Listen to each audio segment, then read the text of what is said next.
whatever you set aside for the rainy day. It's that day.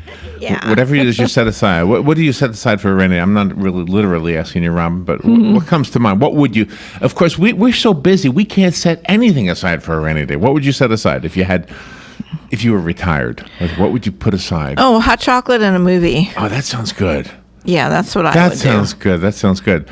I went to the Facebook page for Bob Wine's Community Gardens and Nursery, and it's very, very colorful. But you know, one of the most beautiful things on here is What's that? their flyer. It's in black and white, and it's got their specials on it. And so I want to get on the phone right now. We have Laurie on the phone, Laurie Williams from Bob Wine's Community Gardens. Laurie, good morning. How are you? Good morning. Doing good. How are y'all doing? Good. Did you fare well with that time change thing? Yeah, pretty well. My clocks are right now. Oh, did you never change them? Did you never change them back in October? Didn't change them. Oh. Well, that's one way to handle it. Yeah. Who cares what the rest of the world is doing? Exactly. You know, and my, Early or late. you know, my dog is. I don't have my dog anymore. She died. But when I had a dog, she didn't care either. She had no clue. Exactly right. Yeah. No clue. Except for dinner time. Dinner time she cared. Yeah. Dinner time she That's cared. right. Yeah. So how was your weekend? Did you have a good weekend? Yeah, I had a good weekend. Busy. We were real busy Saturday, but it was nice. And yesterday was a good day to just rest and relax and get ready for this week. And the rain today, will that affect what you guys do? Is the garden out there always irrigated by man-made irrigation, or do you just let the rain do it? Yeah, but if it rains hard enough, we turn off the sprinklers and let God take care of it. Just let it do its own thing. The flyer that you posted on the Facebook page has some really good prices, and I want you to talk about them. But I also want you to tell me something about the education I'm getting here. Like, I never knew there was something called Cape Daisy. I never knew there was something called Gerber Daisy. I would have thought that's like a baby plant or something. There are so many things on here that are probably common for you that I'm just not familiar with. Yeah, a lot of different stuff that we have right now on sale. The Gerber daisies are beautiful, and they come in all different colors, and they're perennials. They'll come back every year. Most all those daisies are perennials, and they'll come back. And the Cape daisies we've got on closeout this week. I think they're $2.99 or something like that. Or and they come in. We have them in a purple and a lavender, kind of an off-white color. The Gerber daisies, they're reds and pinks and whites and oranges and some bicolors also, which there's a good deal on those also right now. Yeah, so now's the time to get your gardens going. It's supposed to be a little chilly this week, but you know, it's still a good time to get everything going. Can you plant marigolds in a planter, or should it be in the ground outside? Marigolds can go either way. You can plant them in planters, or you can plant them in the ground. And they're more of an annual than they are perennial. Perennial, they would come back. The annuals don't, but the annuals will bloom from spring all the way through until frost. So marigolds, a lot of people use marigolds and put them around their vegetable gardens to help keep the bugs away, they say. Oh, really? How nice. One of the things on the flyer is pine straw bales. Yes. So I have a question. What is that, and what do we use it for?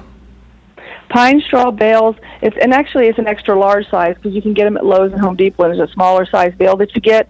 This is a larger bale that you get, and you use it as a mulch. It works really good. It helps acidify the soil, and especially for azaleas and camellias and your acid-loving plants, it helps acidify the soil.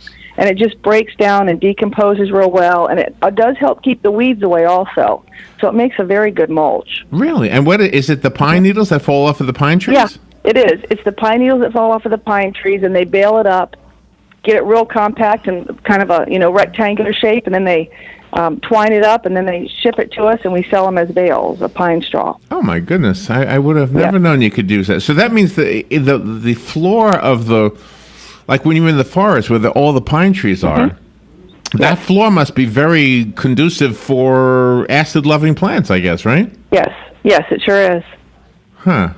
And like, so we could, my neighbor came over to me and she asked me if she could have one of my baby. What's that thing called I have? A sago palm. I have a sago palm. She wants one of the babies. I said, go ahead. I have no idea. So she said, do you know how to plant them? I said, no, I inherited these things. I didn't plant anything. So she's got these I've got these little babies, I guess, coming up next to my thing. Mm-hmm. So she wanted to know how to do that, and I said, I don't know, so I'm going to ask you. How do you do that? Usually, you can just take a shovel and use a shovel. Put a shovel down there between the baby and the main plant. That's it, huh? And just kind of pop it off of there. Sometimes you can use a knife to do it.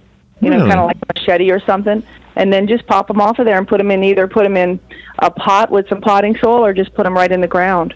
Just don't bury them too deep. You don't want to bury them too deep in a pot or in the ground, and they'll root pretty easily for you and start a new one. You just start growing, huh? Yeah, sure will. They're kind of a pain. You have to cut them. You have to cut them all the time and make them look pretty. Yeah, you do. You do. It's a little bit of work involved in it. Do you have things like bonsai trees?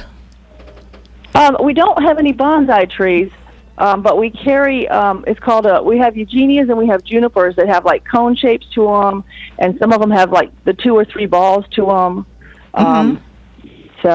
But bonsais, I don't have any bonsais. Sometimes around the holidays we have bonsais, but nothing right now. Now, we hear people, before they lay their roses, they'll dig up their dirt and then they'll put like plastic trash bags over it and then mulch over that. What do the plastic trash bags do?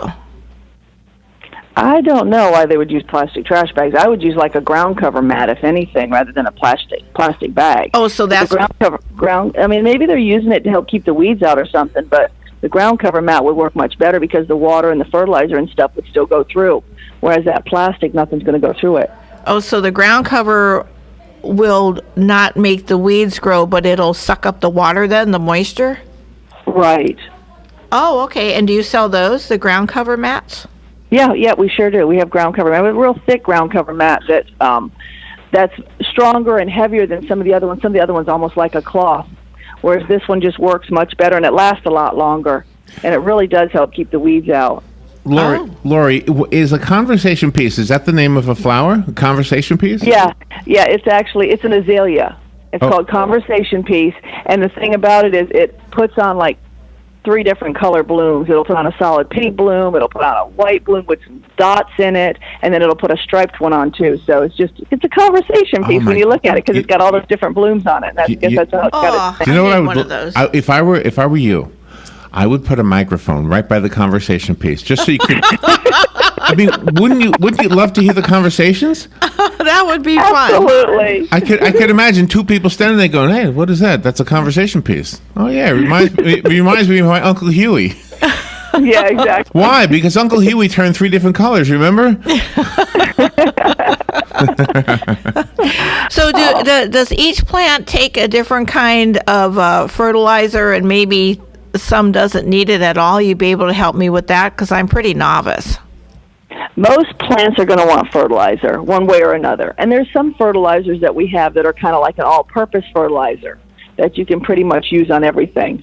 There's a tree and shrub food that we carry, and we carry a real good brand of fertilizer, which is Fertilome, which they have a tree and shrub food that you can use on all your trees and shrubs. But we have another one that is used pretty much on everything, but it also has a systemic bug killer in it.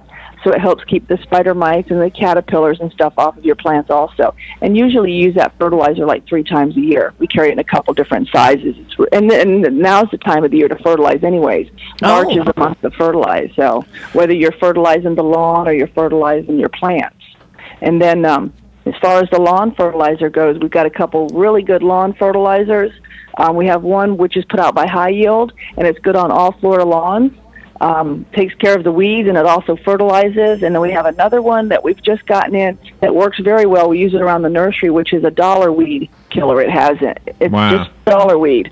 The dollar weed is so bad and so hard to get rid of, but it works good on all the Florida lawns, and it kills the dollar weed. So, nice. Laurie, you're always fun to talk to. You make me want to garden every time we talk. So go see Laurie at Bob Wine's Community Gardens and Nursery at 2610 Southeast 38th Street, and the phone number is 629-5766. Thank you, Laurie. We've got to run. Yeah. We'll be right back. Answers requesting evidence by today over President Trump's claim that President Obama tapped his phones before the election. On CNN State of the Union, Republican Senator John McCain said President Trump has a choice. He can either retract the claim or prove it. If his predecessor violated the law, President Obama violated the law,